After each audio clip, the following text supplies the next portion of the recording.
হিংসা ও নজর লাগা বাস্তব না কুসংস্কার? আসুন আমরা কোরআন ও হাদিস থেকে জানার চেষ্টা করি। আসুন এ প্রসঙ্গে রাসূলুল্লাহ সাল্লাল্লাহু আলাইহি সাল্লামের ওই হাদিসটা আমরা পর্যালোচনা করি।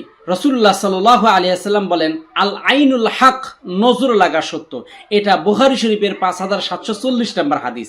এই হাদিস থেকে আমরা অনুধাবন করতে পারি যে নজর লাগা, মানুষ যে হিংসাপূর্বক আপনাকে কুদৃষ্টি দেয়, এই নজর লাগা সত্য।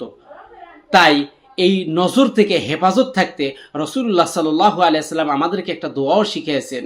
আউযু বিকালিমাতিল্লাহি তাম্মাতি মিন কুল্লি শাইতানি ওয়া হাম্মা ওয়া মিন কুল্লি আইনিল লাম্মা।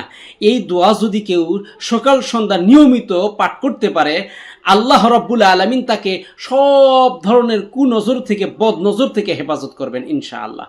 তাই আপনাদেরকে শিক্ষণীয় যে বিষয়টা বলে দিতে চাই, সব কিছুই বিজ্ঞান না, গায়েবও কিছু আছে। শুধু বিজ্ঞান দিয়ে সব কিছু বিশ্বাস করার চেষ্টা করবেন না। কিছু বিষয় অবশ্যই একটু গোপন আছে, যেই বিষয়গুলো প্রকাশ হয় না, যেই বিষয়গুলো শয়তানের পক্ষ থেকে আসে।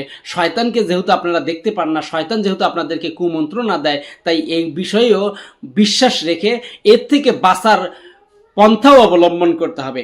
বাঁচার জন্য সকাল সন্ধ্যায় রাসূলুল্লাহ সাল্লাল্লাহু আলাইহি সাল্লামের শিখানো দোয়া, কোরআনি যেই দোয়াগুলো আছে, এগুলো বারবার পাঠ করতে হবে, তিলাওয়াত করতে হবে, আল্লাহ রাব্বুল আলামিনের কাছে পানাহ চাইতে হবে, আল্লাহ রাব্বুল আলামিনের কাছে বারবার এই বিষয়গুলো নিয়ে আবেদন করতে হবে, নিবেদন করতে হবে, তওবা করতে হবে। আল্লাহ চাইলে আপনাকে হেফাজত করবেন ইনশাআল্লাহ।